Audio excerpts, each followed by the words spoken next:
Everyone, hope everything's going well. Today, I'm going to be reading funny comments regarding Cardporn.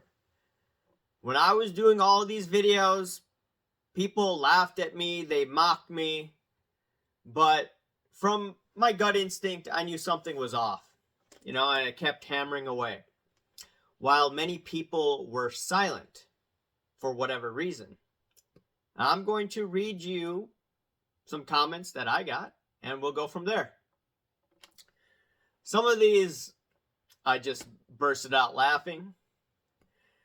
In the video that I did, Cardporn goes full-blown SJW. The bargain boxer says, in one comment, this is 4 months ago, "Don't be hating on Cardporn. They're great for the hobby. We need to build an iron-tight circle around Cardporn, the Great Urinator, and all the other hobby positivity that are part of this hobby. Don't be trying to break the iron circle." I love that comment. Fantastic comment.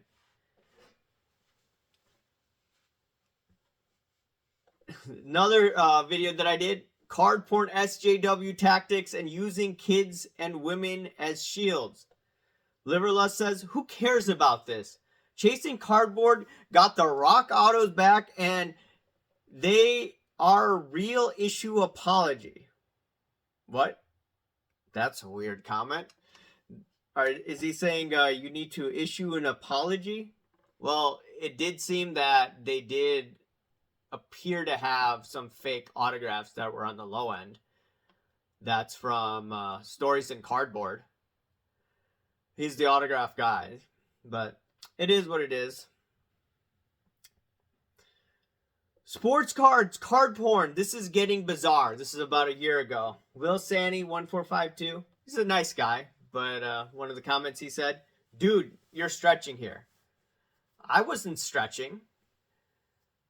If you are posting pictures of kids and you have the name porn in it, that's a red flag. Why are you using children as a shield?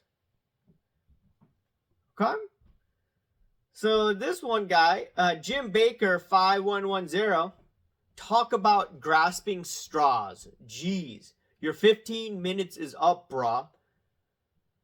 And then he's responding to a comment. "People desperate to ruin other people's lives by making wild accusations that they're pedophiles," I don't know if I could say on YouTube, "is not a good thing. It ruins the OP's credibility, if he even had any to begin with." And he responded to another comment. Let's go to that. "Why is it insane?" The other comment was defending me. "Cardporn is a business that has nothing to do with actual porn. Again, talk about desperate for clicks." I think this guy's a weirdo. But anyways, Jim Baker responds to another one of my commenter. "Again, you are missing the point. This Indian guy is doing something way worse than what his gripe is with the baseball company's name." So did this Indian guy try to scam people with a $1 million card? Or with the $1 million Michael Jordan jersey? Was that me? Or was that Cardporn? Did Cardporn Photoshop, or was that me? Who is the guy that called the top in NBA Top Shot? Who is the guy that was calling for a bubble, 2-3 years ago? February and March of 2021. Called out Curator from the early beginning. Called out loaded boxes. Called out the PWCC loan debacle from the way beginning. Yeah, this Indian guy did. And Cardporn was accused of many scams. And I am the one who's wrong for saying that he is using kids and women as a shield. These are SJW tactics, and this was very easy for me to detect. Lee Haskins 307. "I watched some of your videos, click forward, watch small clips, and found no interesting sports card info in this video. Talk cards, man." I talk about whatever I want, man. Go watch another channel if you don't like it. This was a huge Instagram account. So then Eva's pitch, this guy is quite something. But anyways, basically, he called Sports Card Radio me Negative Nancy's, and he had a few other posts regarding me and a few of us. And then the thing is, one of the things that I said on his channel when he did a video about me, I said, I called out Cardporn way before clowns like you. And then he responded to me eventually later on. He says, of course you did, Dr. Doolittle, and you did so to advance your own agenda, my own agenda. Okay. And then he goes on Instagram. This guy's part of the, you could say, even the hobby positivity crew. Even though he tries to be, part of the pushback community, he's not. But anyways, he just aligns himself with P. Ryan and a few others. But anyways, he says, being negative for negative's sake is not an answer. He put this as a story. Do the work to advance solutions, or you are just a talking head looking for clout, and you are part of the problem. So an elitist investment banker telling me that my tone is the problem, and I'm not providing solutions. And then he has another story. It's easy to poke fun at the positivity crew, and while some of it is warranted, a lot of it is divisive for no good reason. The negative-only crew has sort of skirted this for a while, and the magnifying glass hasn't been pointed in your direction. This is going to change. Do you have anything to add? Do you even collect this stuff? Or are you just in the business of throwing stones in your glass house? We are about to find out. So after he did that, you had Sports Card Radio, This Card Life, and me. We trashed him, and he became quiet because his petition fell.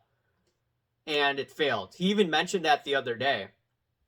And the only reason why this individual decided to come after us is because his petition failed and we didn't endorse it. But here's the thing, though. Going back to, it ties into the Cardporn situation. Do the work to advance solutions, or you are just a talking head looking for clout. During the Cardporn situation, what ended up happening was there was an individual in Australia, and this individual, 888 Edge, Cardporn scammed the guy. It was for over $100,000. And what happened was I sent 888 Edge a clip of Cardporn because he was trying to distinguish a voice recording of Cardporn. And eventually he thought that it was similar, and he went to Darren Revelve with it. So he took the voice recording I had grabbed of Cardporn at, I think it's a 76ers game. I'm not sure. You're going to have to see what they say on. Okay. People want to know how you got in the hobby. He used that recording. Revelve saw it and compared it to the recording that his wife made of Cardporn scamming 888 Edge. And eventually, what ended up happening was Revelve broke this story that this other individual got scammed in Australia. And in addition to this, what happened was this created more police investigation. I was working with an individual in the South, and this individual, Cardporn scammed him for about $17,500 of a Jordan Star 84 card. And in this, what happened was the Australian police did nothing for, I think, for about a few years. Once these stories broke out on Revel's channel, guess what? The police was after Cardporn to try to get this paid. And he did pay that $17,500 to this one guy in the South. That's the solution, is to help people that are scammed to get their money back. Now, people critique me left and right. Well, I ended up helping a dude get $17,500 back. What did you do? Instead, what you did was you decided to basically do what you're accusing us of doing. You are a talking head for clout. Just the other day, what ended up happening was you called for a boycott, and then all of a sudden, you spoke to Mike Manhan at Fanatics, or however you pronounce his last name, and ultimately, he was encouraged by the conversation, so he dropped the boycott. I mean, you gotta be kidding. Gotta be kidding about this. So, those are the funny comments that I've seen over the past few years regarding Cardporn. And maybe what I will do in the last video of the year, I'll probably look at the crazy stories that Cardporn did and look at how insane this dude was. And just looking at behavior patterns, it was simple to detect. Now, a lot of people weren't able to do that. They may call me Dr. Doolittle or a negative Nancy, but at the end of the day, at least one person got refunded $17,500. People say that I'm not part of the solution. I am. And I encourage everyone to speak up. If everyone speaks up, you won't have Cardporn. But you have to remember, there are gatekeepers out there that don't want to lose clout and want to make sure they're well liked. So it is what it is. Anyways, I'll talk to you later and talk to you soon. Bye.